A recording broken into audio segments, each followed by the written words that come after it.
Ayan. Ano lang, how do you feel ngayon na parang yung audience ng Filipino singers are becoming so global?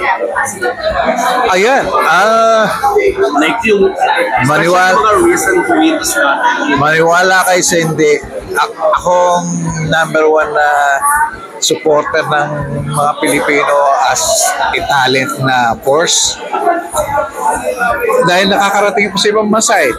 Naririnig ko yung opinion nila about us. Tayo, ang tingin natin, okay lang na kumakanta. Paminsan, magkakaraoke dyan, gagaling.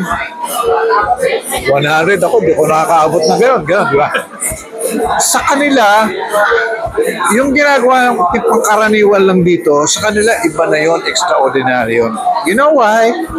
Kasi ang mga Pilipino matigas ang ulo, meaning creative tayo, hindi tayo yung order-oriented people. Alam niyo ibig sabihin, matitigas ang ulo, umano sa pila, pumunta ka sa Amerika, pila yon. Ang Pilipino, hindi hahanap na kung paano siya gagawa ng paraan para makarating doon. Ibang Pilipino eh. Creative tayo. Let's face it. Hindi tayo yung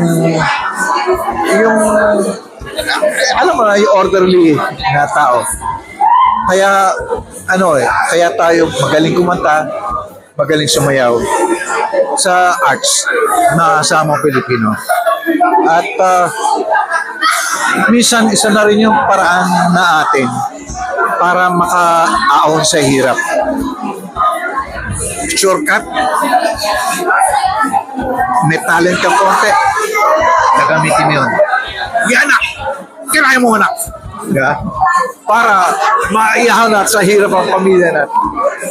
May blessing yan ng pamilya. Nanay, tatay, hatak-hatak yung anak. Kanta tayo anak sa tawag ng tanghala. No, sa singgaling. Diba? Culture natin yun eh. Yan ang ating hindi tayo nagkakasundo sa politika. Iba-ibang relihiyon natin. Iba-ibang salita natin. Pero pagdating sa kantahan, alam natin kung taga saan yun. Magaling siya. Kung baduy siya, alam natin.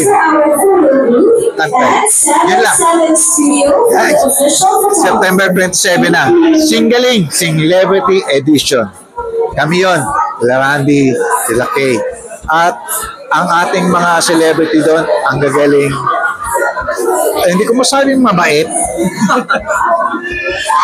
Pero may pusong mamon para sa kanilang mga minamahal na yung beneficiaries. At doon makikita yung, di ba meron tayong evil side, meron tayong good side.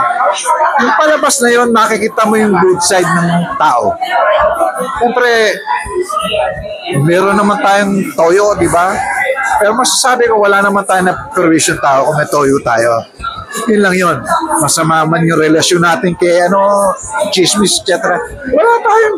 Wala tayong bayan na piniperwisyo. Alright? Sorry